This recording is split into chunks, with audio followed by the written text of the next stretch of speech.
Hola, ¿qué tal? ¿Cómo se encuentran el día de hoy? Les habla Elsa Viviana Peralta Hernández, su conductora favorita de esta, también su sección preferida denominada La Lupa. Gracias por acompañarnos en este programa que, como ustedes han venido dándose cuenta, tiene como finalidad abordar diferentes tópicos con un tema transversal, o más bien que converjan, ¿no?, con varios temas relacionados con transparencia, acceso a la información, protección de datos personales, gestión pública, administración pública, género y muchas otras cosas que nos vamos encontrando en el quehacer de la política y del servicio público y en el quehacer social. Les damos la más cordial bienvenida en esta tarde para que nos acompañen con la cápsula que tenemos el día de hoy. Este programa que vamos a desarrollar en el transcurso de este día está a cargo de una muy querida amiga, también experta en estos temas.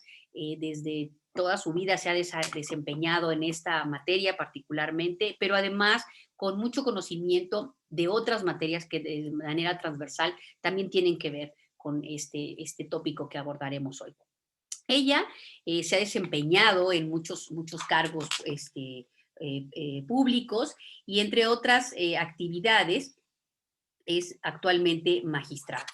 Mi querida amiga y yo coincidimos hace mucho tiempo en el ámbito judicial en un tema académico que además le reconozco que siempre se ha preocupado por estudiar mucho y por mantenerse actualizada. Ella es la magistrada María del Rosario Jiménez Moles.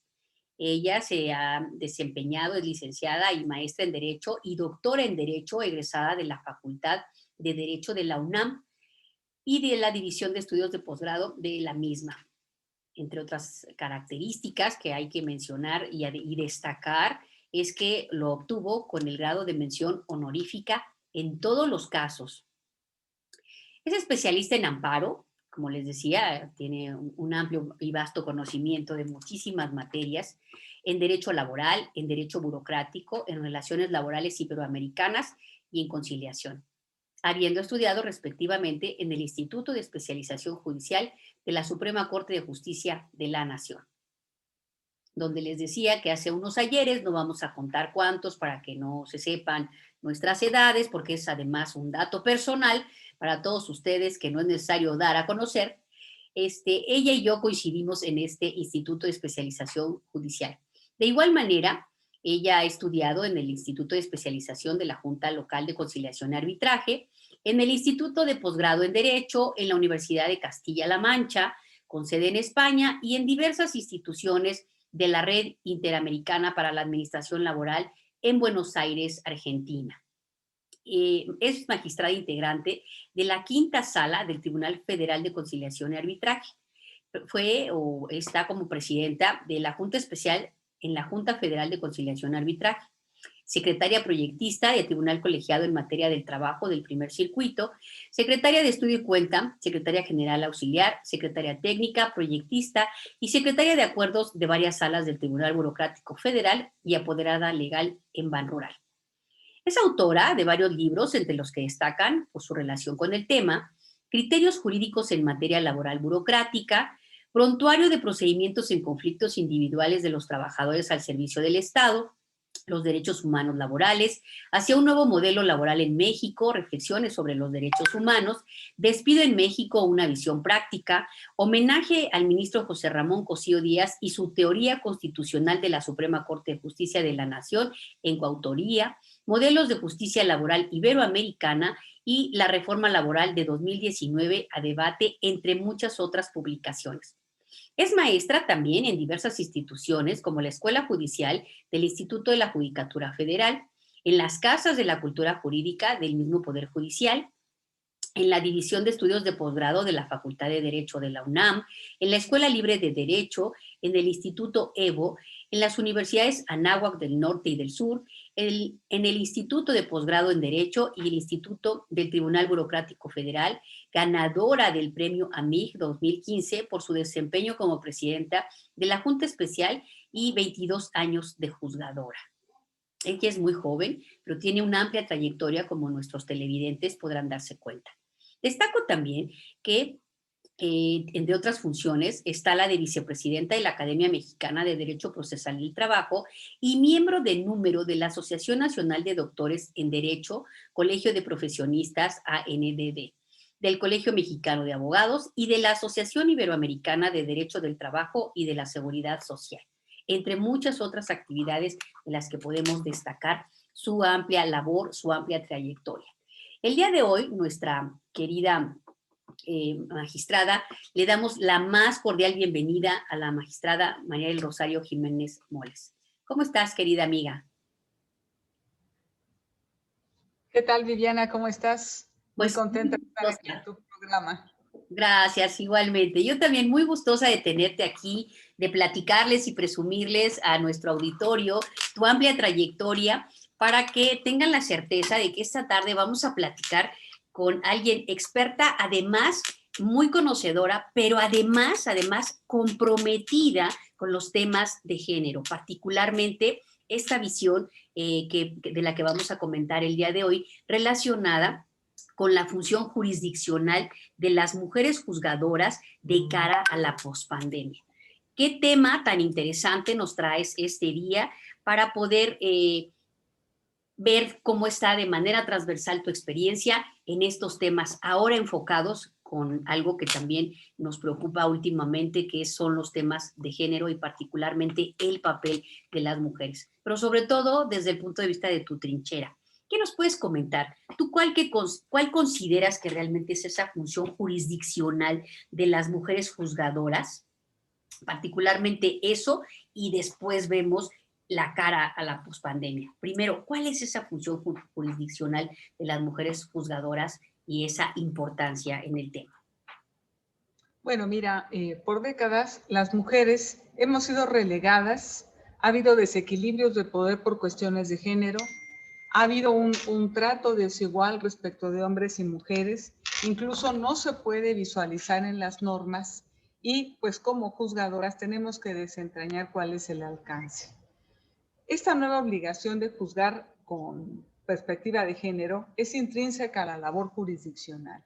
No debe mediar petición de parte y es oficiosa. Como juzgadora, se tiene que identificar dónde están esos desequilibrios de poder, cuestionar los hechos, valorar las pruebas, desechando cualquier estereotipo o prejuicio de género. Si el material probatorio no es suficiente, pues ordenar las diligencias que sean necesarias para poder visualizar esas situaciones de desequilibrio. Asimismo, cuestionar la neutralidad del derecho aplicable, evaluar el impacto diferenciado sobre la solución propuesta, aplicar estándares de derechos humanos y evitar un uso del lenguaje que se base en estereotipos o prejuicios. Procurar siempre un lenguaje incluyente. Esta obligación deriva del reconocimiento de los derechos humanos y de los cambios que se han presentado en los artículos 1 y 4 constitucionales. Son también tesis de la Corte ya logradas de la primera sala en la que podemos encontrar qué significa hacer esta valoración, este examen para poder encontrar las diferencias y sobre todo la aplicación de diferentes tratados internacionales, el marco normativo no nacional. Encontraríamos desde luego el artículo 100, el convenio número 100 sobre la igualdad de remuneración. Nosotras observamos una brecha salarial muy importante en materia de derechos humanos, puesto que en muchas ocasiones el trabajo desarrollado por hombres y mujeres no es valorado desde igual valor. Una de las observaciones que nos hicieron la Organización Internacional del Trabajo cuando hicimos el cambio de la Ley Federal del Trabajo es que nosotros seguimos con el principio de igual trabajo, igual salario. Y nos dice la OIT, no es así, es a igual valor, igual remuneración. Y bueno, este es el caso, nos señala la OIT, de los casos del trabajo doméstico o trabajadoras del hogar respecto de los choferes, por ejemplo. Hay una brecha salarial importante, o respecto de enfermeras, que es una labor técnica con la que desarrollan los técnicos en informática. De tal suerte que las labores feminizadas no son valoradas de igual manera tratándose de hombres que de mujeres.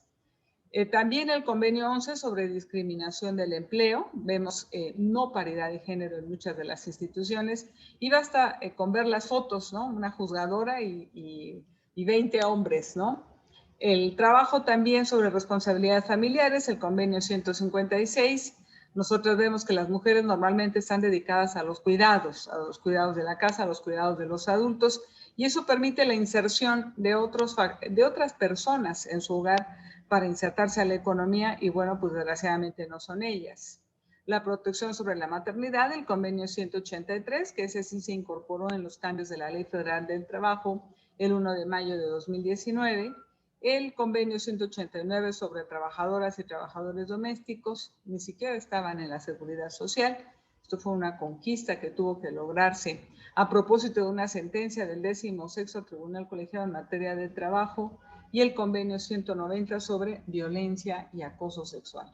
Entonces, juzgar con perspectiva de género implica observar todos estos instrumentos internacionales, observar los cambios que se dieron a la legislación laboral a partir de la reforma laboral, que procura ser un poco más estandarizada y un poco más atenta a estos cambios entre hombres y mujeres, a la discriminación y sobre todo, pues la metodología implica que nos alleguemos de las pruebas necesarias para poder observar cuáles son esas situaciones de desventaja o de trato desigual que existen respecto de hombres y mujeres. Oye, Rosario, Eso es. te interrumpo.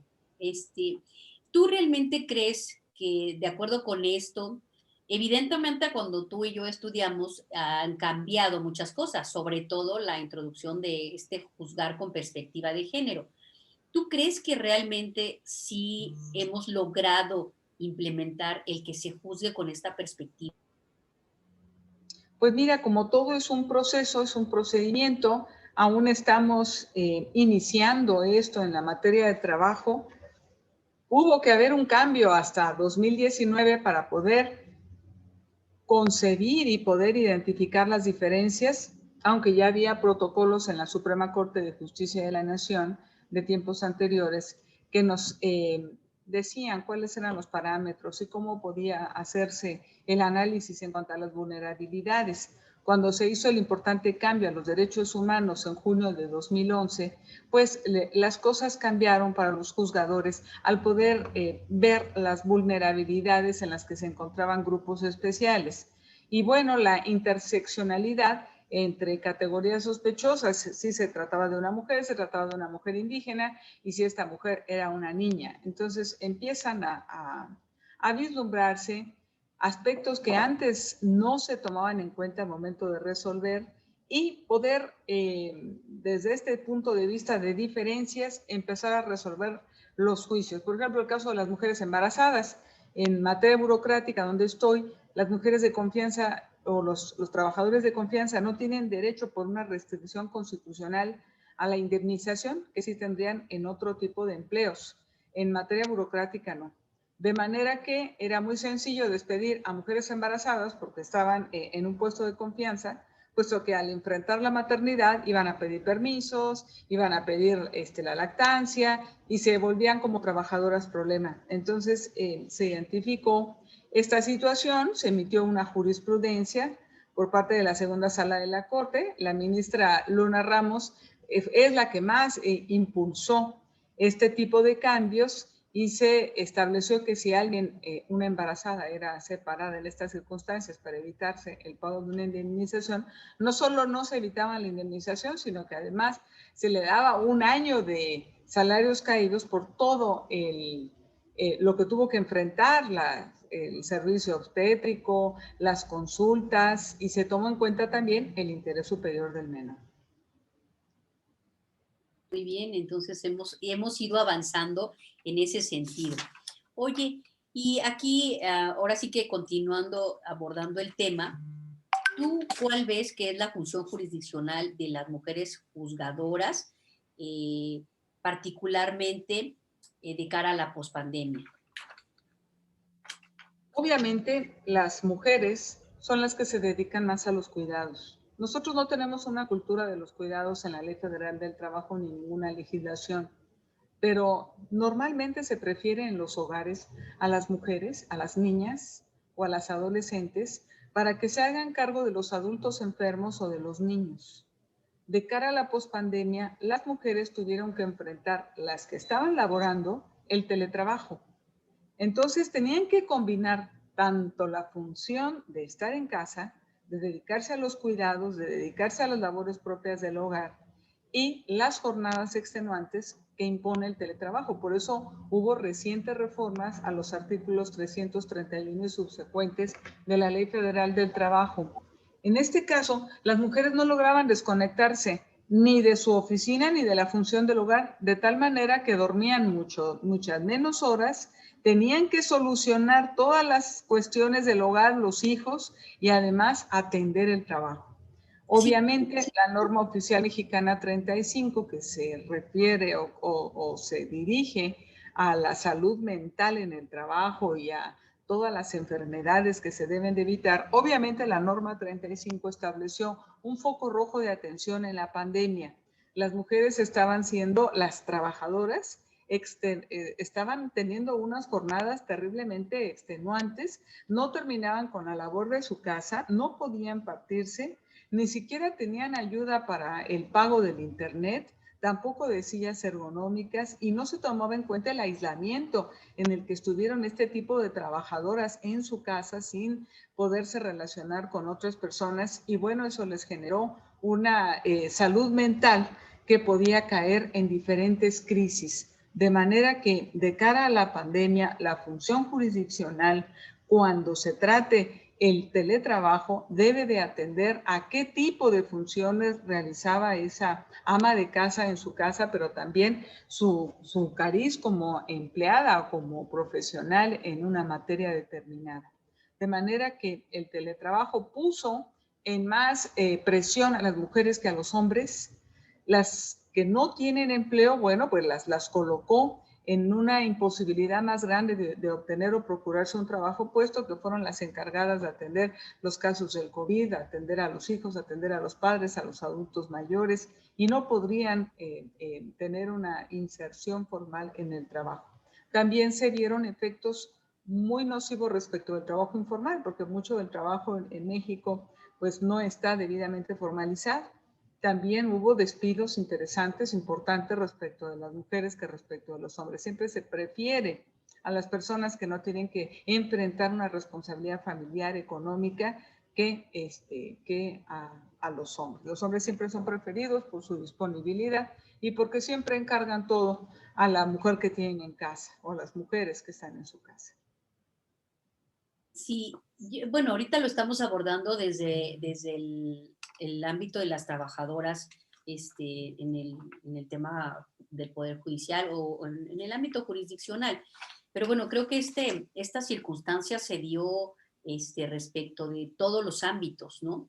Las mujeres, eh, pues te voy a platicar así a manera personal, que no es bueno personalizar, pero déjame decirte que en el trabajo que estuvimos realizando aquí en casa, pues mientras estábamos aquí sentadas frente a la pantalla, pues estaba puesta la lavadora, ¿no?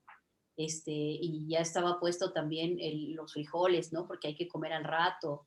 Y o sea, una serie de actividades que efectivamente yo decía, bueno, yo estoy trabajando más ahorita aquí que cuando voy a la oficina, ¿no?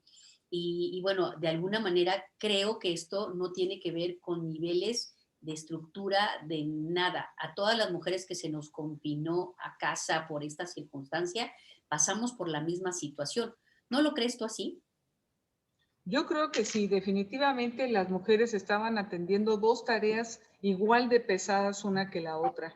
No podían desligarse de lo que es el hogar, la atención de los hijos, la atención a los padres y posiblemente la atención a un marido, pero también tenían que cumplir con las exigencias que su actividad profesional o su actividad laboral les imponía. De tal suerte que son un grupo de mujeres que durmieron poco, que estaban atendiendo las labores de la casa, que estaban viendo que todo estuviera limpio, que estuviera ordenado, todo bajo su responsabilidad, pero que no podían también terminar con las jornadas de su trabajo. Recuerden que uno de los cambios importantes que tiene la Ley Federal del Trabajo es el derecho a la desconexión. Se entendía en el tiempo de pandemia y como no estaba regulado, todo el mundo estaba conectado y a la disposición del patrón a todas horas del día les mandaban mensajes, les mandaban recados, no se podía determinar si se encontraba dentro de una hora extra o de una hora ordinaria, y eso generó en muchas de las mujeres mucha presión. Muchas de ellas incluso generaron como enfermedad profesional o como enfermedad de trabajo algunos tipos de ansiedad y de depresión, y en los casos más extremos, incluso esquizofrenias, paranoias y desequilibrios mentales por la gran presión a la que fueron sometidas. La Ley Federal del Trabajo, en la modificación que se hizo tratando de cumplir con los convenios internacionales, con la norma 35 y con los imperativos de otros países del mundo, pues hicieron rápidamente cambios a la Ley Federal del Trabajo para establecer cuáles eran las obligaciones del patrón respecto de los trabajadores conectados y, bueno, específicamente, pues de las mujeres que estaban sufriendo este tipo de presión. Y bueno, desgraciadamente la ley lo manejó como un acuerdo entre trabajador y patrón. Yo creo que esto pues no es propiamente un acuerdo, a la mujer se le somete o a los trabajadores se les somete. Pero bueno, también estableció la necesidad de cubrir que corriera a cargo de los patrones ciertos gastos que generaba la función. Desde la silla ergonómica, porque bueno, el estar sentado durante 12 horas provoca síndrome doloroso lumbar, mecanopostural postraumático, problemas en las cervicales, problemas Mira mi posturales. silla. No se ve muy ergonómica. No, no es nada ergonómica mi silla. Y si pudieras ver que mi comedor se ha convertido en mi oficina, ¿no? O Sí, sea, bueno, el patrón tendría que proporcionarte una silla ergonómica, pagarte el internet, pero tampoco estableció cómo podría determinarse en un recibo de luz, por ejemplo.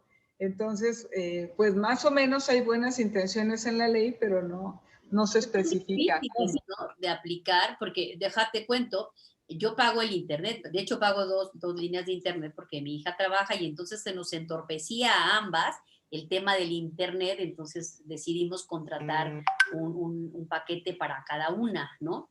Y así cada una, no sé, porque luego estábamos, oye, desconéctate, ¿no? Porque ya se me iba la señal o se le iba, ¿no? En fin, y eso que mira, somos dos, ¿no? Somos dos nada más aquí en tu casa, que es la casa de todos los que nos están viendo, y eso dificultaba. Pero a ver, ¿cómo desglosas el tema del internet si resulta que pues vienen con paquetes de cable, ¿no? Entonces te van a decir, a ver, solo son 5 pesos de tu internet, pero no te pago la televisión, ¿no? O cómo le hacemos, ¿no? En fin, es un tema X, ¿no? No viene al caso, pero son la parte de las circunstancias que se van abonando al tratar de realizar en tu casa el trabajo. ¿Por qué? Porque necesitas estar conectado, porque independientemente de que la ley ya establezca esto, mientras se da una solución, tú tienes que resolverlo porque si no de ello depende tu trabajo, ¿no? Entonces, qué bueno Así es. que la ley vino a abonar esto, pero realmente no se está viendo que se haya reflejado en una situación que impactara o que impactara directamente a las mujeres. ¿Tú qué piensas de esto? ¿Sí o no lo Creo hemos que no. realizado? Yo creo que no, se hizo de una manera muy general y no pueden establecerse los derechos diferenciados en un caso y en el otro. Definitivamente no se toma en cuenta en la Ley Federal del Trabajo la situación de los cuidados. Las mujeres obviamente seguimos desempeñando nuestro papel histórico de ver que haya comida, que todo se esté organizado, que no falte nada. Ese papel histórico no está diferenciado aún en la ley. Solamente un cambio ahí que hubo en el artículo 3º, que dice que se debe de garantizar un ambiente laboral libre de discriminación y violencia. El artículo 685 ter, que habla de excepciones, agotar una instancia conciliatoria cuando se va a plantear un juicio laboral, tratándose de víctimas de derechos humanos o discriminación por embarazo. Eh, otra, eh, otra que me gustó mucho, y esta sí ya la apliqué, es la integración de directivas sindicales conformada por proporción por razón de género, que es el artículo 371.9 de la Ley Federal del Trabajo. El problema es que las trabajadoras pues, no se han enterado que tienen este derecho y no nos han pedido la proporción de género en cuanto a directivas sindicales, ¿no? Casi casi uno está promoviendo, miren, organícense, ustedes ya pueden ser lideresas, pueden llevar un comité ejecutivo nacional que no sea nada más una función relegada de las mujeres como una oficina pequeña en los sindicatos. Bueno, pues ya Secretarios de sindicatos que por lo general siguen siendo hombres, no se lo van a transmitir a las trabajadoras. no se lo van a transmitir. Ellas están empoderadas por ley, pero no se han enterado. Entonces necesitamos que se haga más difusión a esta parte de la reforma, que ellas puedan constituir sus sindicatos y que puedan exigir carteras más importantes que carteras chiquititas que les dan sin recursos, que para representar a las mujeres, pero en realidad no representa nada. Entonces, bueno, Realmente pues los derechos, perdona que te interrumpa otra vez, te voy a estar interrumpiendo, ¿se puede? no, perfecto, claro que Sí. sí. Bueno, mira, ya se me fue lo que te iba a comentar. Que bueno, en el caso de las negociaciones que se hacen a nivel sindical, pues por lo general se busca el beneficio en términos generales, ¿no? Y a veces se buscaban ciertos beneficios nuevamente en proporción a lo que es el papel de las mujeres, ¿no? Entonces, realmente esta representación es importante porque las mujeres pueden buscar su propia agenda sindical también, ¿no? Sin perjuicio de verse beneficiadas por la agenda general que tenga en la negociación. ¿O tú qué me puedes decir al respecto en esta experiencia laboral que tienes y sindical? Sí, mira, en la negociación colectiva muy pocas mujeres han participado, pero son de lo más interesadas, porque si tú ves las conformaciones de las empresas o de las dependencias o de cualquier tipo de patrón privado o público, normalmente hay muchísimas mujeres en los puestos de abajo, en los puestos de medianos o menores, pero en los puestos de alta dirección normalmente son hombres. Entonces, a ellas es a quienes conviene llevar una negociación para que exista paridad de género también en los puestos gerenciales o de dirección o de alta dirección o en las dependencias de los trabajadores al servicio del Estado. Ellas tienen que defender esa paridad que ya se está logrando en otros países. Mira, si empezamos por el pleno de nuestro tribunal, habemos 3 mujeres magistradas respecto de un pleno de 25. Entonces, esto se observa en todas y cada una de las empresas. No es que haya la mitad o más mujeres que hombres en una empresa, sino ver cuáles son las que tienen verdaderamente el acceso. Primero tienes que generar la igualdad de condiciones para el acceso a un puesto. Tiene que ser tanto de ellas como de ellos. Y en segundo lugar, realmente permitir que se materialice ese acceso, que no se vea como algo raro, como algo problemático.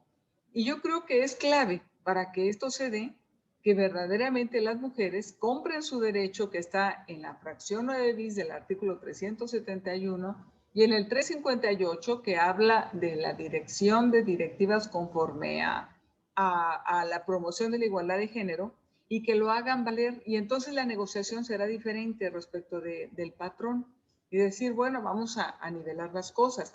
El Poder Judicial ya hizo lo propio, haciendo exámenes de juezas de distrito exclusivamente, empezando a solucionar un poco la paridad de género. Esto lo quisiéramos ver luchando en las empresas privadas o en las demás dependencias del gobierno federal para poder equilibrar estos mecanismos de poder. ¿Cómo se van a sentir representadas las mujeres si en las propias directivas o en los puestos gerenciales hay pocas o ninguna? Entonces se vería como una locura.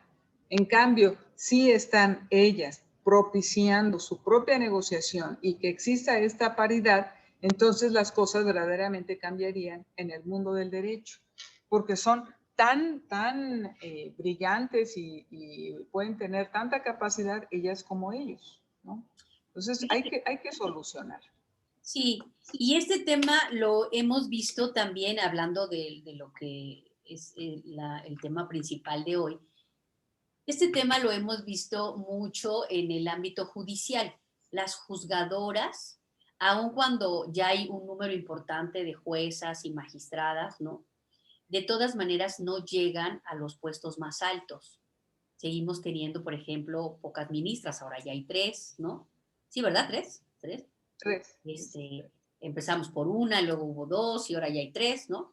Pero comparado con el número, pues son pocas. Igual consejeras de la judicatura, en fin, las mismas juezas, lo platicaba la propia Margarita Luna en su experiencia, las mismas juezas no aspiran muchas veces a cambiarse, o siendo proyectistas no aspiran a ser juezas, o siendo juezas no aspiran a ser magistradas por temas de cambio de adscripción, porque es difícil que rompan con sus roles, dado la magnitud del cambio que puede implicar.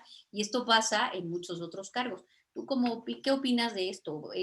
¿Sigue siendo los roles que nos asignaron o que nos asignamos un impedimento para lograr esto que aun cuando ya está por ley, no podemos llevarlo a la práctica?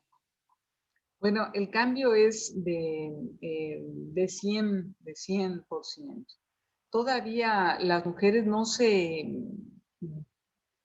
ven abandonando o bueno, dejando el hogar para ir a desempeñar una adscripción determinada dentro de la República.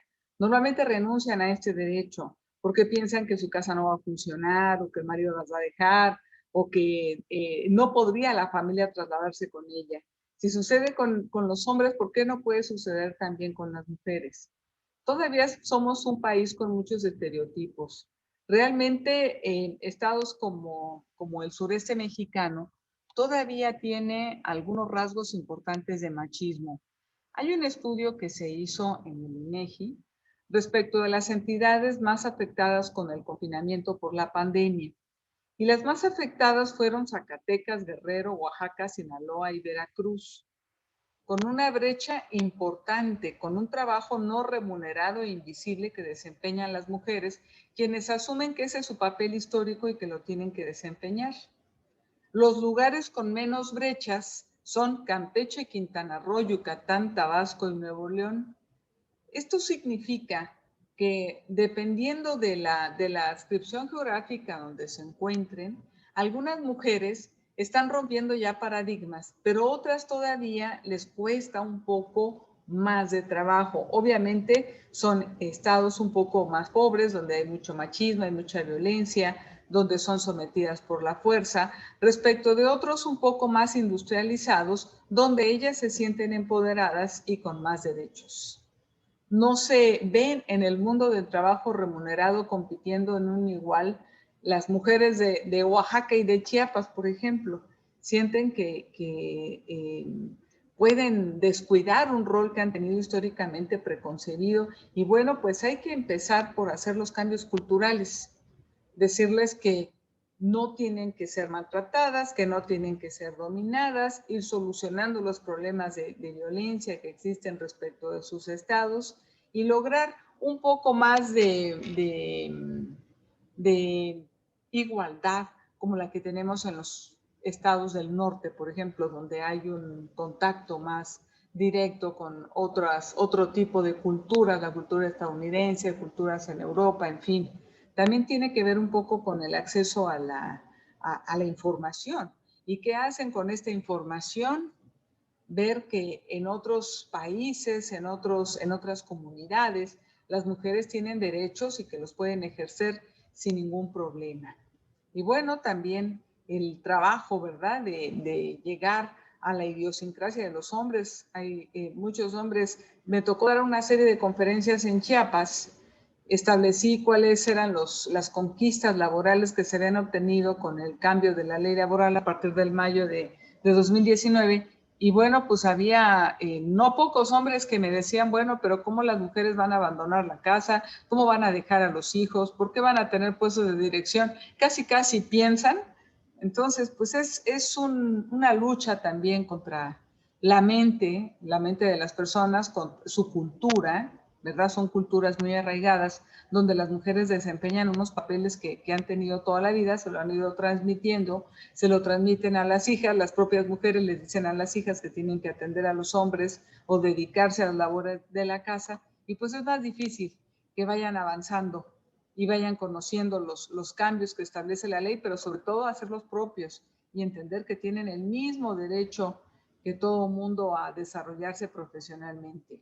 pero no este desarrollo profesional que implica doble tarea para las mujeres, el de casa y el profesional y ahora y ahora mantener un marido, ¿no? Sino un cambio verdadero donde haya cooperación de unos y otras en la casa, un matrimonio nuevo, ¿no? Un matrimonio o una pareja de ellas y ellos o de ellas y ellas, ellos y ellos, donde todos en casa puedan cooperar de la misma manera y desarrollarse profesionalmente con la división de las tareas, pues equitativa, más equitativa. Fíjate que es difícil, la verdad es muy difícil lograr esto, porque tiene que ver con un cambio estructural en la mente de las personas. Y las mujeres muchas veces no lo propiciamos porque seguimos pensando que los demás nos ayudan, cuando debe ser, como bien dices, un tema de cooperación, de que no se asuma que los roles son de las mujeres, sino son de todos, son roles de todos, ¿no? Sin embargo, bueno, pues el tema de la naturaleza luego no ayuda porque por el hecho de concebir, pues obviamente se nos vuelven a achacar las labores propias de la maternidad. Por el hecho de ser la hija, pues se nos vuelven a achacar otra vez las labores propias del cuidado de los padres o del cuidado de los hermanos, en fin, es difícil. ¿Tú qué propondrías en este sentido para lograr ese cambio? ¿Qué necesitamos? ¿Implementarlo desde la escuela? ¿Qué necesitamos? ¿Dar una campaña, generar una política pública que genere campañas de publicidad al respecto? Que en este gobierno lo veo difícil. En fin, ¿tú qué se te ocurriría para generar esto? Una de las principales soluciones que veo están en la educación. Educación, educación y educación. La educación tiene que darse desde la casa. Las mujeres que crían mujeres o que crían hombres que están en los hogares, pues definitivamente deben de entender mediante políticas públicas en las que se implemente comerciales o algo atractivo, algún programa atractivo para que las mujeres puedan entender que tienen tantos derechos como los hombres, empezando con pequeñas campañas. Por supuesto, una modificación en las escuelas, en los niveles educativos, donde esta brecha empiece a hacerse cada vez menos grande y se pueda educar a las niñas y a los niños con respecto de los dos sexos y la cooperación mutua que debe de imperar.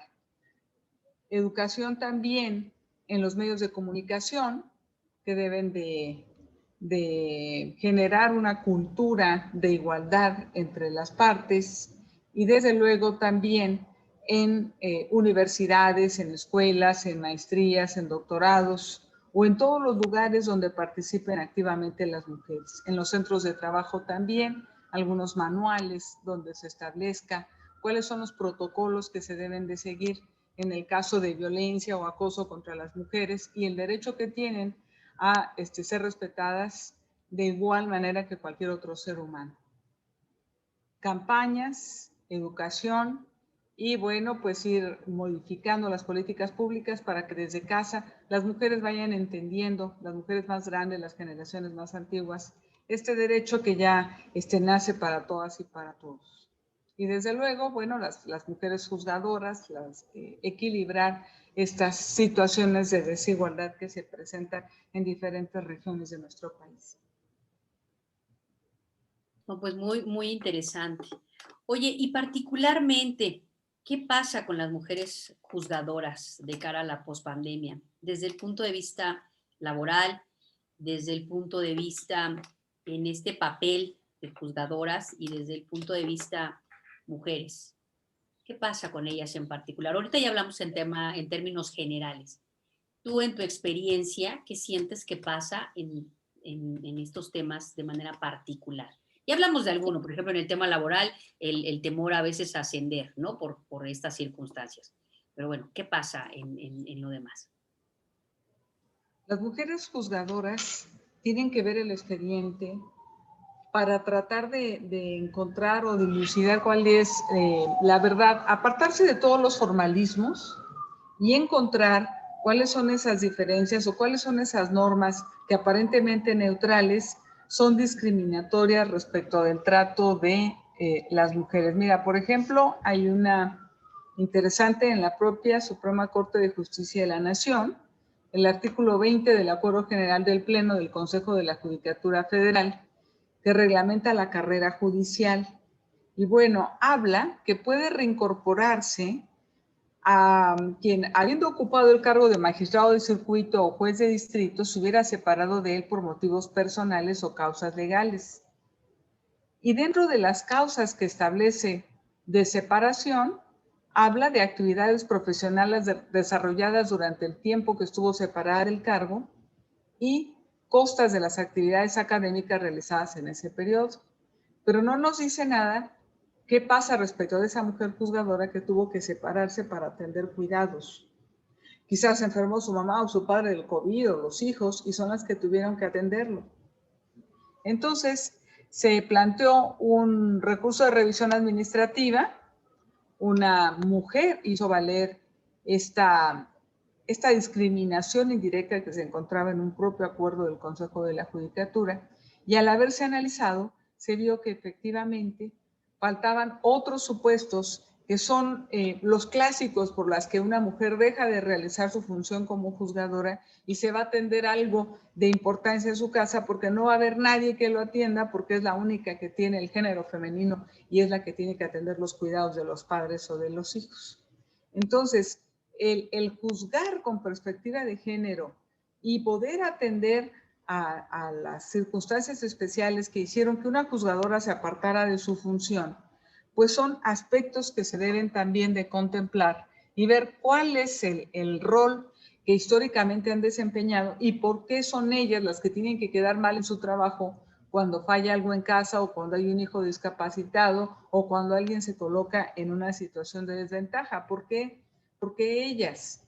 Y entonces, bueno, se determinó en ese amparo en revisión que no había neutralidad en esa norma, puesto que se atendía nada más a la separación por actividades académicas que normalmente pueden llevar hombres y mujeres, pero no se atendió a los cuidados que podría generar que uno de los padres está en una fase terminal de enfermedad y que son las mujeres normalmente las que socorren en este tipo de obligaciones. Entonces, bueno, las mujeres juzgadoras tienen que analizar diferentes casos especiales donde existe una violación al género, nada más por el hecho de ser género. Y tenemos algunos casos interesantes de la Corte Interamericana de Derechos Humanos, por ejemplo, la del Campo Algodonero en 2009, la de Inés Fernández Ortega en 2010 o la de Valentina Rosendo Cantú en 2010. Como tratándose de mujeres había un tratamiento, claro, estas son de materia penal, pero había un tratamiento discriminatorio, eran violadas, eran sobajadas, eran maltratadas por su condición de mujeres. Entonces, bueno, pues las mujeres juzgadoras en este momento de retorno de la pospandemia, pues tenemos que ver con mucho cuidado cuáles fueron las situaciones en el ámbito que yo veo, que es el ámbito del derecho laboral, por el cual pudieron fallar a su trabajo o pudieron estar desconectadas o pudieron tener alguna consecuencia de la presión a la que se vieron sujetas tanto en casa como en el hogar, que son la aparición de riesgos de trabajo en su salud mental. Y bueno, pues analizar todo el marco normativo internacional, el marco normativo nacional y poder determinar dónde la norma que aparentemente parece neutral tiene una indiscriminación indirecta, como este ejemplo que acabo de ponerles, o frontal. Y bueno, pues es una tarea muy importante, muy frontal de cara a la pandemia, porque son las que normalmente atendieron el riesgo o atendieron la enfermedad o atendieron adultos mayores y cuidados en general en sus hogares. Oye, ¿y tú crees que hubo en este proceso un retroceso a lo que habíamos ganado en la lucha feminista? Pues definitivamente sí, porque las mujeres fueron sujetas, en las estadísticas son muy frías, fueron sujetas a violencia, fueron sujetas a confinamiento, a maltrato de sus parejas, muchas de ellas. Entonces, y aparte, muchas de ellas dejaron sus trabajos, fueron las que tuvieron que dejar los trabajos. Entonces, pues sí hay un poco de retroceso, hay que volver a salir otra vez y nivelar las cosas un poco. Nosotros lo vimos ahora pues en ese propio tribunal, las que quedaban mal o las que trataban de pedir un poco más el teletrabajo eran las mujeres y atendían todo en su casa, atendían trabajo, atendían hijos, atendían enfermos. Hubo muchísimos casos de trabajadores aquí que contrajeron la enfermedad o que atendieron a personas de su casa. Y bueno, hasta el caso de uno de los efectos, desgraciadamente, de esta enfermedad, de trabajadores que perdieron la memoria presente, por ejemplo. Entonces, para trabajar, pues es mucho más complicado. ¿Y quiénes fueron las que estuvieron sujetas a este tipo de enfermedad porque se encargaron de cuidar a los familiares? Pues fueron las mujeres. Los hombres no, los hombres siguieron como si nada, ¿no? Venían aquí al tribunal, estuvieron presentando su trabajo, había alguien en casa que se hacía cargo de todo. Sí, sí lo vimos aquí, desgraciadamente. Sí, es de verdad algo que evidenció que estos roles no, pues si habíamos ganado algún paso adelante, pues regresamos 10, ¿no? Porque además, como bien dijiste hace rato, la economía informal, creo yo que en un gran porcentaje también depende de las mujeres, ¿no? Y ahí también se vio una afectación y una merma importante en el campo laboral. Las mujeres, yo siempre he dicho, las mujeres vendemos de todo, hasta el cuerpo, con tal de mantener a la familia, ¿no? Con tal de sacar adelante a todo el mundo. Y pues resulta que también en este contexto de pandemia, laboralmente hablando, la labor de las mujeres que vive de esta industria informal es un porcentaje muy grande y también las afectó. ¿Tú qué piensas al respecto? ¿Crees que sí fue así o no fue tanta la afectación? Yo creo que sí, y perdieron el ingreso, y perdieron libertad al perder el ingreso. Tuvieron que regresar a atender las labores de casa.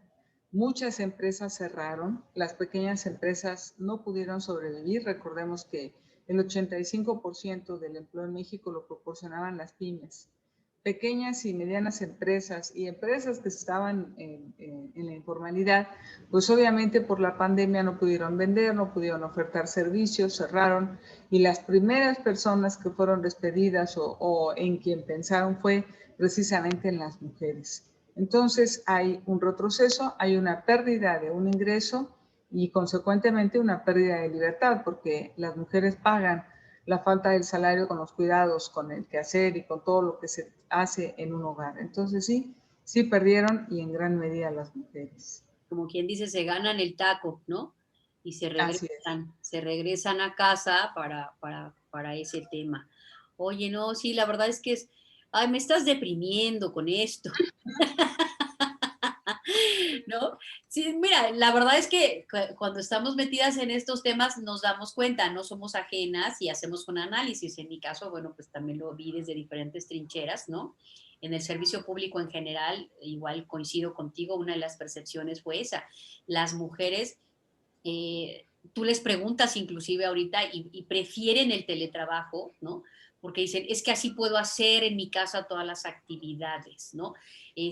Ahorita resulta que a muchas el que regrese la actividad presencial, pues ya no les está gustando porque otra vez se van a ver complicadas, ¿no? En esa modificación de los roles que traemos y que muchas piensan que inclusive, bueno, pues ya me adapté a esto y me resulta ahora mejor que volver a regresar a la oficina, ¿no? Hay otras que sí quieren regresar para recuperar un poco el empoderamiento que perdieron, ¿no? Con esta pandemia. ¿Tú qué recomiendas para que volvamos a lograr un equilibrio en todos estos temas? ¿Qué podemos hacer? O sea, dentro de este retroceso y dentro de estas circunstancias que, bueno, pues las mujeres somos flexibles, nos adaptamos, pero ¿tú qué recomiendas para todo esto? Mira, ya que hubo el cambio en el artículo 371, fracción 9 bis, respecto de las directivas sindicales y el empoderamiento de las mujeres, Yo les diría que en sus centros de trabajo se organicen y hagan sindicatos. Las mujeres tienen un papel de acuiciosidad y cuidado para poder inspeccionar a su empresa, que el patrón esté cumpliendo con las condiciones, que se dé un salario equilibrado, igual, no tanto por la misma función, sino por el equilibrio igual valor al que se refiere el convenio 100, el que estén pendientes y vigilando en una negociación colectiva la paridad de género. Yo creo que las mujeres empoderadas desde el punto de vista sindical pueden ayudar a otras. Obviamente, también cumplir con las licencias por maternidad, licencias por paternidad, ¿verdad? No significa que hagamos una discriminación al revés, pero sí una igualdad en las condiciones. Yo creo que la solución está en la inspección que pueden hacer las mujeres respecto de su propio centro de trabajo, organizando sindicatos fuertes, que no se dediquen a organizar nada más la fiesta de fin de año y a conseguir votaciones para tener agremiados y poderse quedar con las cuotas sindicales, sino que tengan un Las verdadero... despensas, ¿no? Sí, El sí, reparto de juguetes y esas cosas que por lo regular le toca a las agremiadas, ¿no? a las agremiadas, sí, no, que sea una representación fuerte, decidida, de inspección de los centros de trabajo, incluso sindicatos respecto de las industrias maquiladoras con otros países en los que se puedan empoderar mujeres de un país y de otro. La Ley Federal de Trabajo tuvo un cambio importante en el artículo 360. Ya la tipología de sindicatos ya es lo menos importante, pueden converger de oficios varios, con gremiales, con industriales de empresa y, ¿por qué no?, sindicatos internacionales. Entonces, el empoderamiento puede ser desde un punto de vista de conducción, de ser líderes, de pactar sus propias condiciones de trabajo, de poder pactar a salario igual o a trabajo igual valor o salario igual valor para poder equilibrar lo que ganan funciones técnicas feminizadas o masculinizadas, pero que sean de igual valor. Yo creo que esa es una de las soluciones importantes. Obviamente, pues tenemos que hacer un cambio de lo que es un líder sindical en nuestro país. No es una persona que firma un contrato colectivo de protección o que defiende un patrón o que simula algún tipo de ejercicio para poder permitir todo tipo de violaciones en la empresa o en el establecimiento, sino que necesitamos una nueva cultura sindical incluyente con las mujeres que permita la reivindicación de verdaderos derechos como son el salario, como son los puestos de dirección, como son el estudio de condiciones. Aquí, por ejemplo, en el tribunal no existía un lactario. Entonces, bueno, se pensó como una solución interesante para las mujeres que tenían leche o algo que les venían de un embarazo y tenían que sacarse la leche, pues un lugar privado donde lo pudieran hacer. Obviamente, pues las oficinas son públicas y no lo podían hacer en su lugar, ¿no? Entonces, la creación de un lactario en este tribunal fue la diferencia. No perdían ya la leche, ¿verdad? Ya podían guardarse la leche, llegar a su casa y darle el producto al bebé. Este tipo de reivindicaciones y de cuestiones diferenciadas por el hecho de ser mujer, todavía dedicarnos a la procreación, bueno, pues son aspectos que se deben nivelar y deben ser observados. ¿Y quién mejor que una mujer que pasó por el procedimiento de la maternidad que puede equilibrar las condiciones en el trabajo, ¿no? La salida, por ejemplo, en las noches, un sindicato de mujeres que pudiera organizar un camión seguro, que pudiera llevarlas al metro, por ejemplo, ¿no? No es lo mismo salir un hombre que una mujer de un lugar peligroso, ¿no? Bueno, para todos los trabajadores este transporte, pero en especial cuidando, ¿verdad?, que las mujeres puedan ser transportadas de manera segura al lugar donde tienen que llegar para poder ir a sus domicilios. Son el tipo de reivindicaciones que nadie ve, que ven las mujeres porque lo padecemos. Una hora de salida antes respecto de las mujeres que están lactando para poder atender al bebé, en lugar de tener 2 periodos en el centro de trabajo, porque obviamente pues, no tienen al bebé aquí. Entonces, toda una serie de pactos y de condiciones que les permitiría desarrollarse de manera equitativa y equilibrada respecto de los hombres, con algunas reivindicaciones de carácter social que fueran interesantes en una negociación colectiva. Yo creo que no hay mejor que para inspeccionar que un sindicato verdaderamente representativo y que pueda verdaderamente mejorar las condiciones de la clase trabajadora, y en ese caso, clase trabajadora mujer. Sí, ese sería un movimiento importante en materia laboral, el poder lograrlo, ¿no?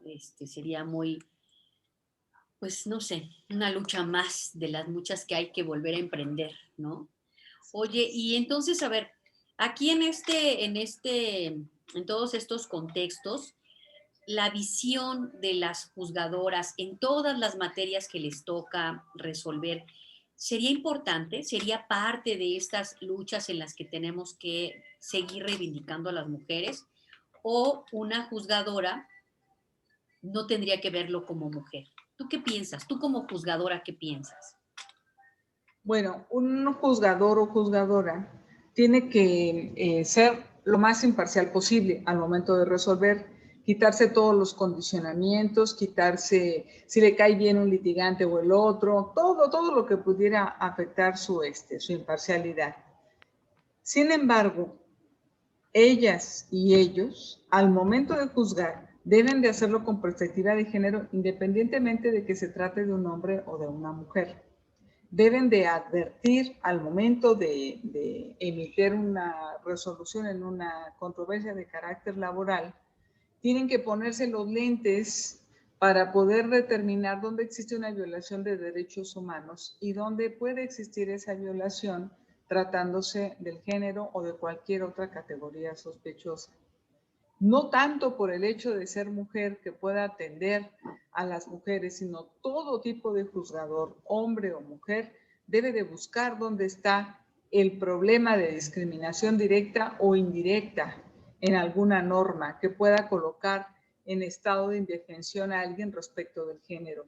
Ya hubo una jurisprudencia interesante, precisamente resuelta por la ministra Luna Ramos, donde se establecía que tratándose del acceso a las pensiones, había un trato discriminatorio con los hombres, puesto que se les exigía al momento de enviudar que fueran también discapacitados o no pudieran procurarse una remuneración, cuando a las mujeres únicamente se les daba la pensión por el hecho de haber enviudado. Entonces, bueno, a veces el género, eh, eh, la situación de ser hombre o mujer es desfavorable también a los hombres. Entonces tendríamos que encontrar dónde está esa violación por el género y tratarla de igualar o de nivelar con independencia de que se trate de un hombre o de una mujer. Desgraciadamente, por la situación cultural que arrastramos, se observan a los casos de violación contra las mujeres que contra los hombres. Pero de cualquier manera hay que estar muy atento, ver si hay un paradigma androcéntrico o es ya un cambio en el que se ve igualdad entre hombres y mujeres. Quitarse la idea de que el proveedor económico es exclusivamente el hombre, porque ya hay muchas mujeres que están a cargo de su hogar. Si se cuenta o no con un sistema de apoyo, observar las responsabilidades en manera equitativa, equilibrada, y observar ahí donde haya alguna diferencia o discriminación en razón del género, inmediatamente solucionarla o remediarla con las herramientas que nos da el propio derecho. Entonces, es una actividad que puede ser tanto de hombres como de mujeres, tratando de colocarse en la imparcialidad, pero siempre buscando donde haya una discriminación por género, remediarla. Claro, particularmente, bueno, sabemos que las construcciones para lograr la igualdad, pues se han hecho, los mecanismos de equidad se han hecho para lograr esa igualdad más a favor de las mujeres, ¿no? Porque son las que en condición de desigualdad están la mayor parte del tiempo o son en determinados casos mucho más vulnerables, ¿no? Que el mismo hombre, ¿no? Oye, Así pues es. muy bien. Pues mira, mi querida Rosario, el tiempo es implacable, ¿no? La plática ha sido muy, muy enriquecedora, muy entretenida. A mí me molesta que el tiempo se vaya tan pronto, que cuando me doy cuenta del reloj digo, híjole, ya se acabó, cuando hay muchísimas cosas todavía que quisiéramos conocer de tu experiencia en estos aspectos. Este tema de la función jurisdiccional de las mujeres juzgadoras y de cara a la pospandemia, todo lo que hemos platicado, pues nos sigue poniendo en evidencia que hay mucho trabajo por hacer de nosotras las mujeres y que desafortunadamente en estos tiempos de cara a la pospandemia pues dimos un paso atrás. Tenemos que volver a retomar muchas cosas para seguir defendiendo nuestros derechos y muchas de las cuestiones que nos comentaste ahorita pues nos dan luz para poder hacerlo, ¿no? De dónde podemos sacar fuerzas para enfrentar esta pospandemia que bueno pues nuevamente es un tema complicado el salir, ¿no? El salir otra vez a la lucha femenina. Pues mi querida Rosario, no sé si quieras agregar alguna idea final para despedirnos de nuestro auditorio, no sin antes agradecerte mucho que hayas aceptado estar con nosotros en este programa. A mí me da mucho gusto verte, aunque sea por este mecanismo, ¿no? Aunque no lo crean, ella no es tan seria, ella es más sonriente, pero ahorita está platicándonos de una manera muy seria, porque además el tema es serio, ¿no? Alguien me decía hace poco, ¿por qué se ponen tan serias cuando hablan de temas de mujeres? Y yo decía, bueno, pues es que desafortunadamente son tan tristes luego y son tan desanimantes que pues acaba uno poniéndose serio. Pero vamos a darle buena cara a esto y si quisieras decir algo para finalizar, insisto, no sin antes agradecerte que nos hayas acompañado en esta emisión. Muchas gracias por haberme invitado a tu programa y yo quisiera decirle a todas las mujeres de este país que se la crean, están empoderadas. La ley les da muchísimas herramientas para poder salir adelante. Hay muchísimas herramientas desde el punto de vista sindical, desde el punto de vista de la función jurisdiccional. Y si bien es cierto, pues va a costar trabajo porque, bueno, cuando menos en la integración de mi pleno, pues somos 3 mujeres respecto de la totalidad casi de hombres y pues nos cuesta un poco de trabajo hacer valer la perspectiva de género, incluso en este propio tribunal, que es un tribunal de trabajo.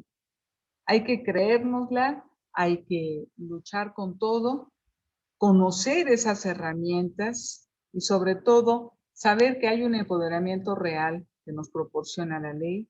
Para empezar, en materia colectiva, muy importante para los trabajadores en general y en especial para las mujeres trabajadoras. Muchas gracias por haberme tenido en tu programa y poder expresar todo esto que pues es complicado decirlo en algún otro foro. Muchas gracias, Illana, por esta invitación.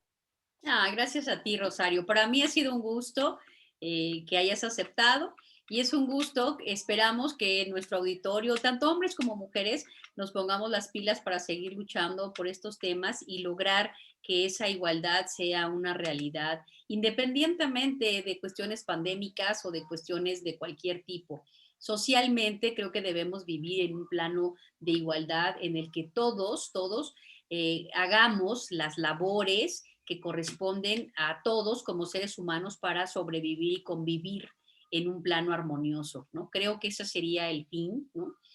Que logremos esto para que todos podamos realizarnos, seamos hijos, hombres, mujeres, hermanos, esposos, lo que seamos, todos podamos realizarnos en las mismas condiciones, porque parte de lo que platicamos hoy es eso, que no siempre podemos realizarnos de la misma manera por atender roles que no son propios nada más de las mujeres, ¿no?